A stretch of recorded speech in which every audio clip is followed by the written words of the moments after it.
El abogado Luis Pacheco, debe ser, o es un homónimo, estamos hablando de nuestro invitado, estaría pensando seriamente postular a la alcaldía de Huancayo, pero para eso tendrá que derrotar en elecciones internas al voceado precandidato de la APRA, Jorge Solís. Muchos recuerdan que Pacheco renunció al cargo de asesor del registro público Junín, del cual Solís es jefe zonal, pensando en su postulación al sillón municipal. Solís debería preocuparse. ¿Tiene que preocuparse Solís, Lucho? Bueno, con Jorge nos une una tremenda amistad y la nota a la que tú acabas de hacer referencia ha sido una nota con la que desperté realmente sorprendido. Han habido, sí, efectivamente conversaciones, han habido invitaciones de amigos, de compañeros para poder, digamos, lanzarnos a este ruedo de asumir la responsabilidad, primero de enfrentar una campaña electoral dura, con seguridad, y en el caso de recibir el favor del pueblo huancaíno, bueno, convertirnos en alcalde de una municipalidad, de una de las más importantes municipalidades del país, porque tú sabes perfectamente que Huancayo es una de las ciudades en este momento más expectantes, pujantes y de desarrollo enorme. Herbert, Huancayo ha crecido de una manera enorme, es una ciudad bastante moderna. Realmente los turistas internos, nacionales e internacionales que van a la ciudad de Huancayo quedan sorprendidos por el enorme desarrollo. Una población de 680.000 habitantes en un contexto de 1.200.000 habitantes en el departamento de Junín. Es decir, se concentra poco más del 53% de la población total de ese departamento. De manera tal entonces que asumir la responsabilidad de una municipalidad como esta, de la cual antes su reciente alcalde saliente fue precisamente el actual presidente efectivamente de salud, ¿no? El señor Fernando Barros Yepes, hoy día voceado para la municipalidad de Lima, de acuerdo a algunos, y parece que va a competir ahí con Carlos Arán. Ahora vamos a ver qué sucede en las próximas semanas. Por el momento vamos en conversaciones, nosotros no le corremos en absoluto las responsabilidades, pero tampoco nos quita el sueño. Todo depende de cómo se dé. Me temo, Florecita, que acabamos de entrevistar al primer candidato. Ya tenemos un candidato, pero participa de todas maneras entonces en el proceso electoral en Huancayo. Mi actividad política se ha venido dando desde fines de los años 80, Florcita, con una participación muy activa en momentos en los que había que enfrentar a Sendero Luminoso de un modo frontal desde la Universidad Nacional del Centro del Perú. Lo hicimos desde la época de los años 90, cuando había que hacerle frente y en defensa de la vigencia del Estado de Derecho a la dictadura de Alberto Fujimori. Ahí estuvimos presentes cuando tuvimos que soportar la bala asesina inclusive, y por lo cual llegué a tener hasta 2 asilos políticos en 1999 y una medida cautelar dictada por la Comisión Interamericana de Derechos Humanos. Estuve presente, y ya cuando se recupera el orden democrático en el país con la fuga del dictador japonés, hemos seguido realizando nosotros nuestra labor, y paralelamente a ello la labor educativa desde la universidad. Ha tenido una actividad política bastante interesante. En todo caso, hoy por hoy hay un sendero electoral también. Sendero ya no es el peligro que supuestamente, o que bueno, que era en ese entonces. Así es, efectivamente, ¿no? Una actividad bastante hablemos de la historia.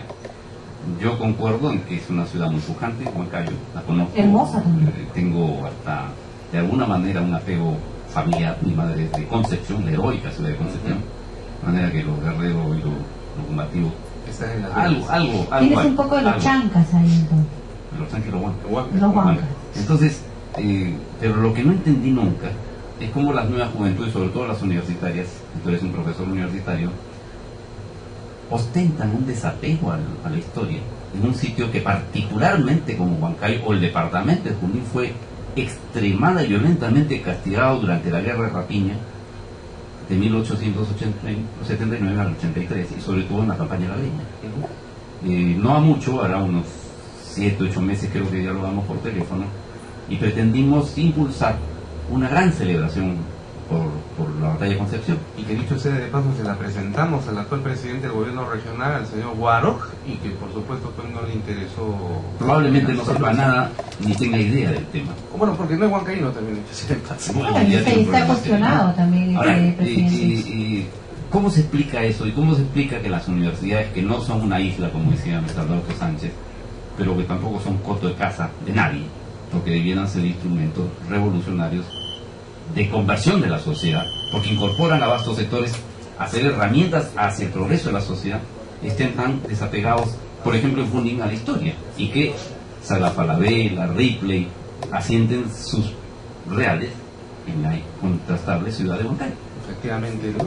La presencia de Real Plaza con Plaza Vea es enorme, es una de las más grandes del Perú. Y mira, yo te cuento, por ejemplo, ya abrió sus puertas Oexle antes que en Lima. Fue la primera ciudad en el Perú que aperturó sus puertas. Y bueno, un despliegue de tarjetas de crédito impresionante. Mira, yo quiero responder a la pregunta trayendo a la memoria unas frases que siempre suelo decírselas a mis alumnos al inicio de cada clase. Jean-Paul Sartre, lo recordarás, y además yo soy sartreano y humanista en ese sentido, en el año de 1977, cuando escribió una pequeña novelita, porque él filosofaba a través de novelas, titulada El idiota de la familia, decía que... Sí. El arma fundamental de las clases dominantes en la actualidad es el arma de la estupidez. La estupidez que se implementa justamente a través de la educación abierta y cerrada. La educación cerrada, la refería Sartre, a ese sistema educativo que impulsa el Estado. Y la educación abierta es esa que se adquiere a través de los medios de comunicación de la prensa masiva, como por ejemplo televisión, periódicos, etc. Bueno, vamos a hacer una visión rapidísima de la historia de los últimos 20 años. Recordarás que a partir del año 91 y 92 para adelante se impulsó todo un proceso de reforma del sector educativo de la educación primaria y secundaria. No se metieron con la universidad porque, bueno, había que esperar los efectos. De lo que formes en primaria y sobre todo en secundaria es lo que vas a obtener luego en la universidad. ¿Y cómo se modificó el sistema educativo en nuestro país? Justamente a través de la actividad tecnócrata. Y cuando uno entiende la educación, repito, y quiero ser reiterativo en esto, perdóname, si se ve a la educación tecnocráticamente, entonces, caramba, es como si estuviéramos tratando de ir con desarmadores, taladros y cosas por el estilo a la sociedad. Y es que la educación tiene que ser eminentemente humanista, tiene que ser de conciencia, el estudio de la historia para poder saber dónde estamos nosotros ubicados, porque provenimos de tal pasado y nos proyectamos a tal futuro. El estudio de la matemática, el estudio de las ciencias naturales, etcétera, fue totalmente modificado. Se empezó a adormecer la conciencia de nuestros estudiantes. Y paralelamente a ello, recuerda tú cómo de una década de los 80, donde la televisión peruana tenía más Deutsche Welle, por ejemplo, tenía más Transtel, y donde teníamos a Luis Alberto Sánchez en su hora, o a Marco Aurelio de Negro, al propio Vargas Llosa, empezamos a pasar a tener a una Laura Bozzo, a unos talk shows realmente repugnantes en los que lo normal se convirtió en anormal, lo honesto en deshonesto, y el honesto era un idiota. De modo tal entonces que en esta década de los 90 se va invisibilizando, como decía Sartre, a esa juventud. Y en el momento en el cual se logra copar esto, y esto políticamente determinado, en esto tuvo que participar mucho Montesinos, tú lo sabes perfectamente, fue una de sus formas de actividad de la política estatal, y cuando se agarró la conciencia de nuestros estudiantes, mira los resultados que tenemos nosotros el día de hoy. Bien, 4:56 nos ha ganado el tiempo, lamentablemente. Muchas gracias a usted por sintonizarnos y gracias a nuestro invitado.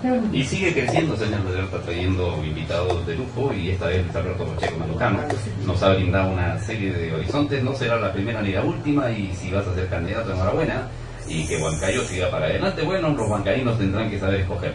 Creo que estamos ya hasta el lunes. Hasta el día 4:56. Muchas gracias, Gerber, Florcita, encantado de estar en el programa. Hasta luego.